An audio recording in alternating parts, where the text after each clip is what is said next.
아멘. 오늘 우리에게 주시는 하나님의 말씀은 잠언 5장 15절에서 23절입니다. 구약성경 915페이지에 있습니다. 잠언 5장 15절에서 23절입니다. 한 절씩 교독하고 마지막 절은 합독하겠습니다. 너는 내 우물에서 물을 마시며 내 샘에서 흐르는 물을 마시라. 어찌하여 내 샘물을 집 밖으로 넘치게 하며 내 도랑물을 거리로 흘러가게 하겠느냐. 그 물이 내게만 있게 하고 타인과 더불어 그것을 나누지 말라. 내 샘으로 복되게 하라. 내가 젊어서 취한 나를 즐거워하라. 그는 사랑스러운 암사슴 같고 아름다운 암노루 같으니 너는 그의 품을 항상 족하게 여기며 그의 사랑을 항상 연모하라.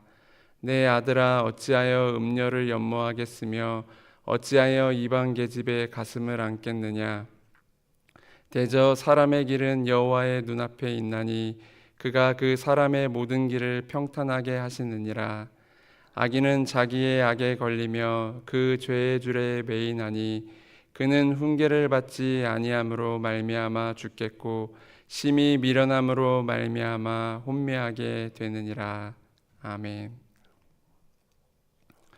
잠언 5장의 말씀은 아내가 아닌 다른 여인과 어울리는 것에 대한 경고와 권면을 하고 있습니다.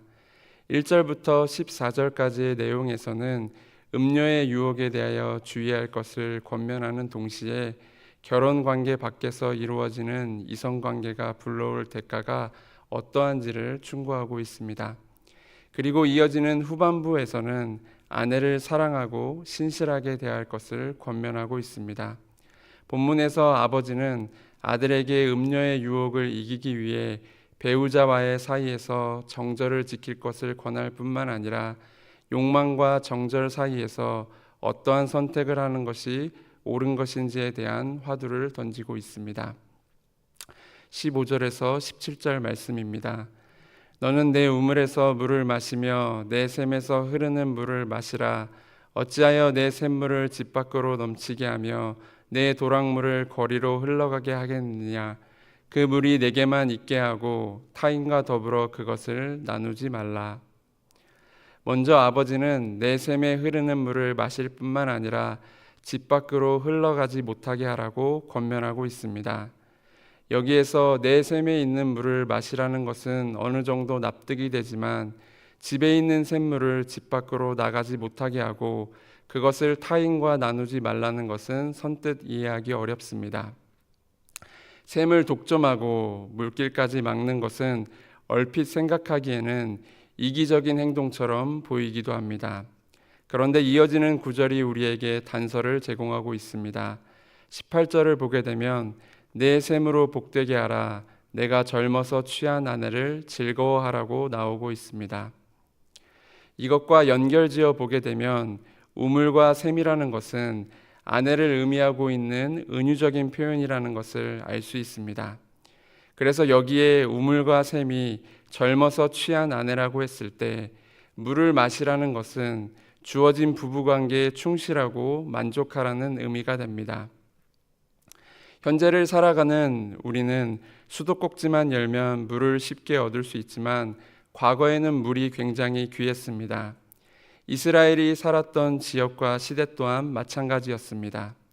지하수가 있을 만한 땅을 깊이 파내려가서 물이 나온다면 다행이지만 그렇지 않다면 다른 장소로 이동하여 또 땅을 파야 했습니다. 그러한 노력과 시간을 들여서 얻은 샘이라면 당연히 귀하고 소중할 수밖에 없습니다. 그런 의미에서 배우자와의 관계 역시 깊은 샘물에 도달하기 위해 정성과 시간을 들이는 것처럼 깊은 관계에 도달하기 위해 돌봄과 사랑이 필요합니다. 그래서 아버지는 주어진 관계 안에서 깊게 교제하며 만족하고 기쁨을 누릴 수 있도록 이 관계에 신실하라고 권면하고 있는 것입니다. 그래서 이어지는 9절에서는 샘물이 집 밖으로 넘치거나 거리로 흘러가지 않도록 주의하라고 말하고 있습니다. 이 말 자체로 본다면 아내가 다른 사람에게 가지 않도록 하라는 의미로 이해할 수 있습니다. 앞에서 우물과 샘은 생수를 얻을 수 있는 소중한 것이라고 말씀드렸습니다. 그런데 이렇게 소중한 것을 밖으로 혹은 타인에게 넘겨주는 것은 어떠한 경우이겠습니까? 아마도 소중했던 것이 더 이상 소중하지 않게 되거나 혹은 더 소중한 것이 생겼을 경우에 그렇게 할 것입니다. 그래서 이것을 다른 말로 바꾸어서 말하게 되면 우리 속 안에 있는 욕망과 욕심이 밖으로 넘쳐가지 않도록 주의하라는 말입니다.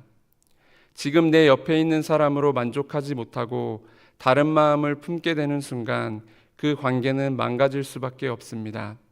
그래서 지금 아버지는 우리 속에 자리한 욕심과 욕망이 돌출되어 세속적인 욕망으로 흘러가지 않도록 자제하라고 권면하고 있습니다.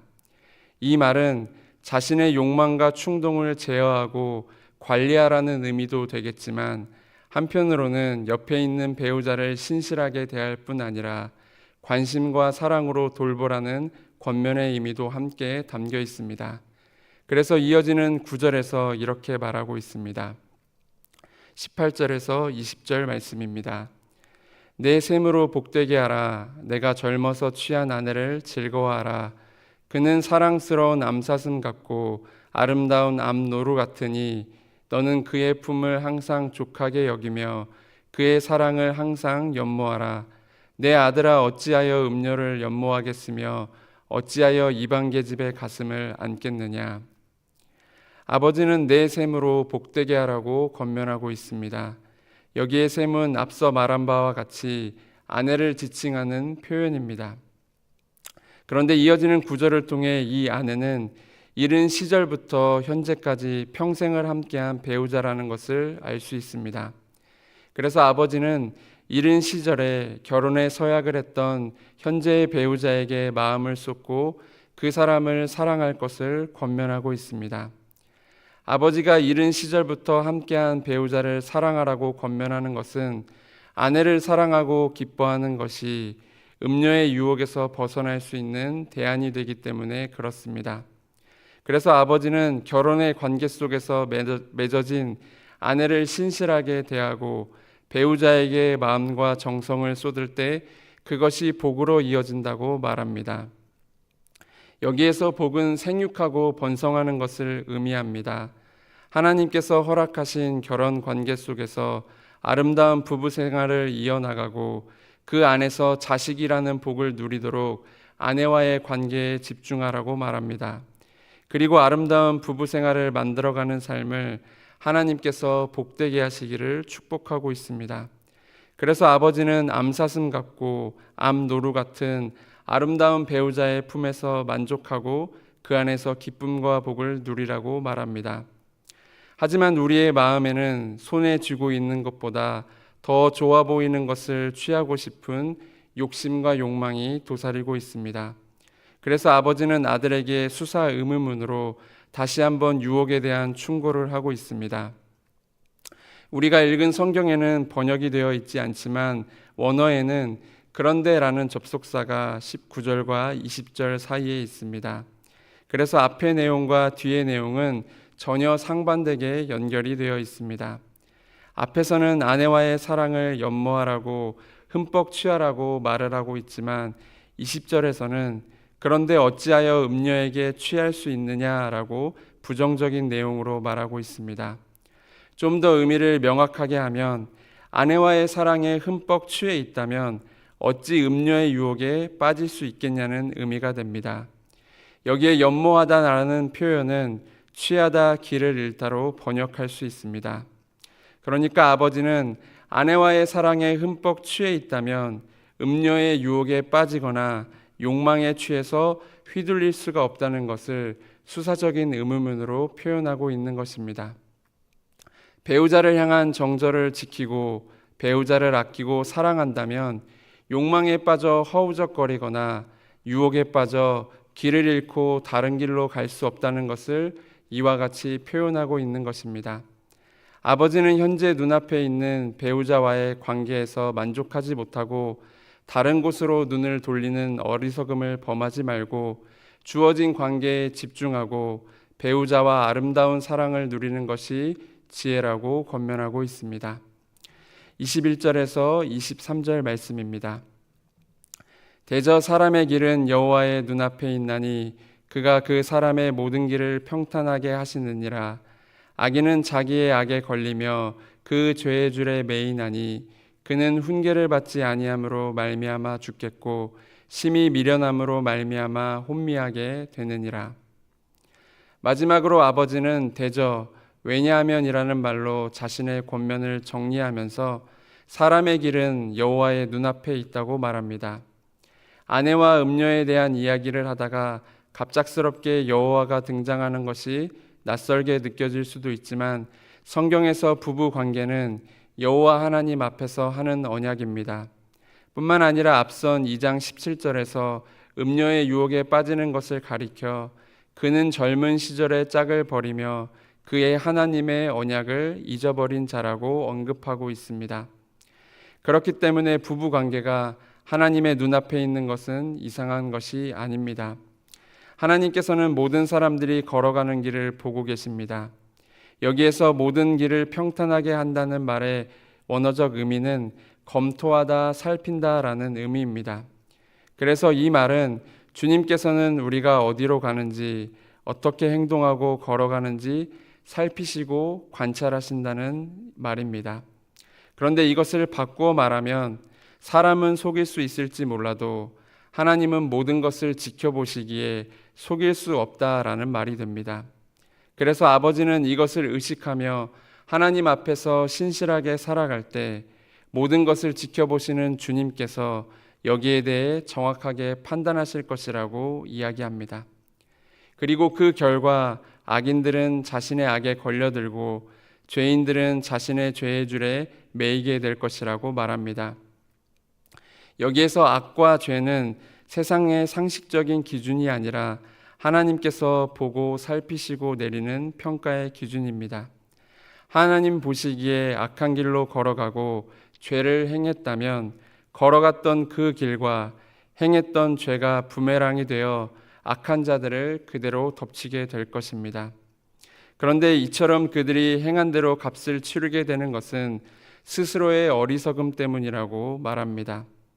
만약 지금 어떠한 길로 가는지 모르는 채 그저 속에 있는 욕심과 욕망을 따라 자기 주도적으로 살아간다면 그 길은 분명 틀림없이 망할 수밖에 없습니다. 하지만 하나님 앞에서 살아간다는 것을 기억하고 하나님의 뜻대로 하나님이 내시는 길을 따라 걸어가고자 한다면 음료의 유혹이라든지 혹은 어떠한 욕망이나 욕심에도 흔들리지 않고 바르게 걸어갈 수 있을 것입니다. 어리석은 자가 하나님 앞에서 살아가는 것을 잊은 채 자기 속에 있는 욕심과 욕망을 따라 자기 주도적으로 살아가는 사람을 의미한다면 지혜로운 자는 하나님 앞에서 바르게 살아가는 사람을 의미하고 있습니다. 그래서 아버지는 아들에게 유혹에 빠져 욕심과 욕망을 따르는 길에서 떠나 하나님 앞에서 살아가는 지혜로운 자가 되라고 이야기를 마무리하고 있습니다. 이제 말씀을 정리하겠습니다.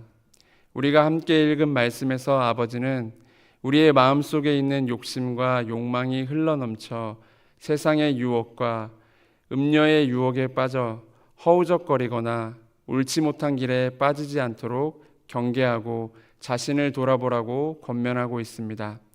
그리고 그러한 유혹에 빠지지 않기 위해서 하나님께서 허락하신 부부관계에 신실하고 배우자를 향한 정절을 지킬 것을 강조하고 있습니다. 하나님 앞에서 맺은 부부의 언약을 저버리고 욕망을 따라가는 삶은 결국 그 욕심과 욕망으로 인하여 스스로를 망치는 길이기 때문에 하나님 앞에서 진실하고 성결한 삶을 살아가는 것이 지혜 있는 자의 모습임을 오늘 말씀은 우리에게 말하고 있습니다.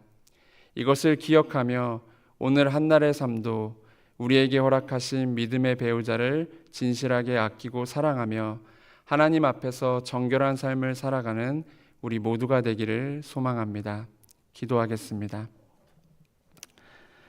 하나님 아버지, 우리 각자에게 주신 관계와 삶의 자리에서 하나님이 허락하신 사랑과 충실함의 가치를 잊지 않게 하시고 세상의 유혹과 충동 앞에서도 하나님의 기준과 말씀을 따라 정결하게 살아가기를 소망합니다. 우리의 마음과 생각 그리고 언행이 항상 주님의 시선 아래 있음을 기억하며 작은 선택 하나라도 하나님 앞에서 행할 수 있도록 저희들을 붙들어 주시옵소서. 주님께서 우리의 연약함을 아시오니 욕망과 시험 앞에서 쉽게 흔들리지 않도록 자기 절제와 순결할 수 있도록 힘과 능력을 더하여 주시옵시고, 과정과 모든 관계 안에서 참된 신뢰와 기쁨 그리고 하나님이 주시는 평안을 누릴 수 있도록 오늘 한 달의 삶도 인도하여 주옵소서. 예수님의 이름으로 기도드립니다. 아멘.